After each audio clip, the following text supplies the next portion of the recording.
Antes, inclusive, de falar dos companheiros que estão na mesa,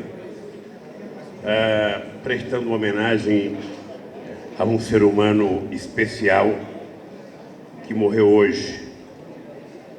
Me parece que às 5 horas da tarde do horário do Brasil, que foi o presidente Mandela. E eu acho que nós deveríamos, de pé, fazer 1 minuto de silêncio em homenagem ao companheiro Mandela.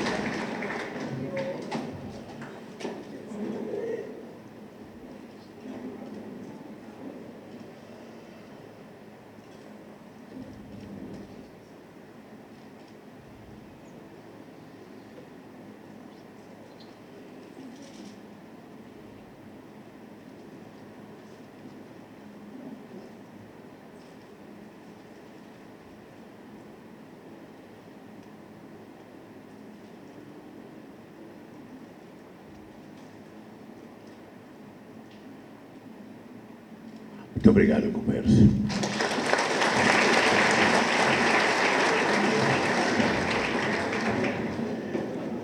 Eu tive a grata satisfação de ter feito parte de uma geração que brigou contra o apartheid. Eu tive o prazer de me encontrar com o companheiro Mandela em 1994, em Cuba, na comemoração do 1º de maio, e de jantar em Varadeiro com o Mandela e com o Fidel Castro. Eu tive o prazer de ser recebido pelo Mandela nas minhas eleições, quando eu fui candidato em 94, e tive o prazer de sentir o significado da conquista da liberdade por um povo. Muitas vezes a gente pensa que apenas as conquistas materiais é que fazem sentido para a nossa vida. E eu pude perceber no palácio em que Mandela estava governando, foi eu, não sei se foi o Vicentinho, foi a Benedita da Silva, de que multidões de pessoas ficavam desfilando em volta do palácio só para chegar perto do palácio ou para tocar o palácio. Porque durante décadas e décadas o povo negro, não podia nem chegar na rua do palácio. Certamente o Mandela não pôde fazer muito nas questões sociais para o povo da África do Sul.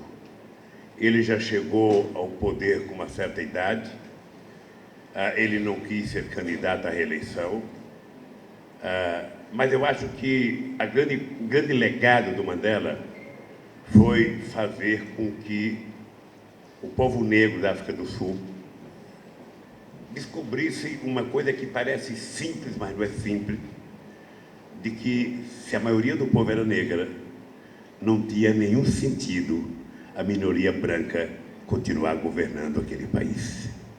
Isso foi uma coisa extraordinária. As pessoas se descobriram enquanto uma força motora capaz de envolver a sociedade. Eu estou falando do Mandela porque acontecia comigo a mesma coisa.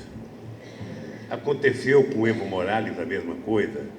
A grande coisa do Evo Morales, a gente não pode medir se vai ter muita coisa na Bolívia. O que a gente tem que perceber é que, pela primeira vez, um país que era governado pela elite, dona do cobre, dona do chumbo, dona do gás, dona não sei das quantas, até da coca, que falava mais inglês do que espanhol, de repente aquele povo, que parecia submisso pro resto da vida, levanta a cabeça e vota num igual a eles, vota no índio para ser presidente da Bolívia. E eu lembro de mim aqui no Brasil, quantas campanhas eu ficava às vezes preocupado, porque eu falava, puxa vida, se nós trabalhadores somos a maioria, por que eu não ganho as eleições? Não é fácil, não é automático, ou seja, nem sempre a maioria descobre que é a maioria.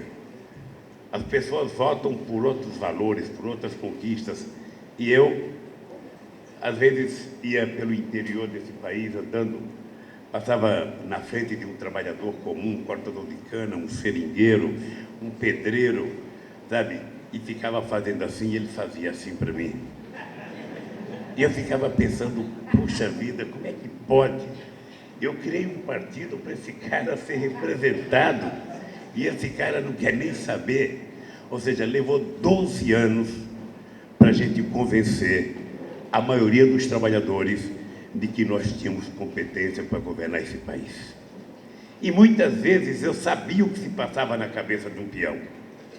Muitas vezes, ele, historicamente, ele foi induzido a acreditar que ele era inferior. Ou seja, ele sabia o que ele podia, porque tinham dito para ele que esse era o limite dele, o restaurante que ele podia entrar, a comida que ele podia comer, sabe? Ele sabia os lugares que eles tinham que ir. E quebrar isso é uma tarefa muito grande, gente. É muito grande quebrar esse negócio. Fazer com que as pessoas percebam, nós podemos. Então, muitas vezes o pessoal falava assim, poxa vida, esse Lula é um peão igual a eu, é uma anarfa igual a eu, por que ele quer ser presidente? Se eu não posso ser, se eu não tenho competência, por que ele não pode ser? Uma vez eu estava numa favela em Casa Amarela, em Pernambuco, e uma senhora, sabe, que tinha 3 metros quadrados, o banheiro ali dentro, a cama ali dentro, o fogão ali dentro, e ela falou, não vou votar no seu, porque você vai tomar o que eu tenho. Eu voltei para casa pensando, sabe, como é possível essa pessoa, sabe, achar que eu vou tomar o que ela tem se ela não tem nada. E aí a Marisa me alertou o seguinte, ó Lula, ela não tem nada para você, mas o que ela tem é muito para ela. Então é preciso convencer as pessoas. E finalmente nós conseguimos convencer. Eu acho que Mandela foi isso. Mandela foi essa coisa boa que de vez em quando Deus projeta, sabe, na nossa vida. E o mundo perdeu, sabe, uma das figuras mais extraordinárias que eu conheci. Um homem com uma personalidade, com um caráter extraordinário. E se vocês que ainda não conhecem bem o Mandela, quiserem conhecer o Mandela, por favor, assistam um filme chamado Invictus. Assistam um filme chamado Invictus, que é a história de um homem, sabe, que mesmo sendo, sabe, encarcerado por 27 anos, ele sai da cadeia e não traz uma gota de ódio dentro dele, negocia com os bancos e faz com que a África do Sul, sabe, vivesse em paz, viva em paz até o dia de hoje. Eu acho que compensa a gente conhecer a história do Mandela, porque ele servirá de exemplo para os filhos de vocês, para os netos de vocês. Quem lê a história do Mandela certamente ficará agradecido de um dia Deus ter colocado no mundo um homem daquela grandeza e, sobretudo, um homem negro. Portanto, que Deus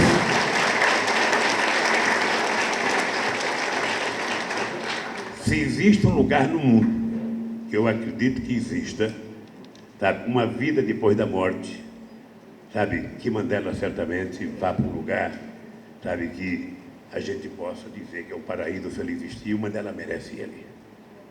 E eu espero aprender o caminho para ir atrás. Eu não quero.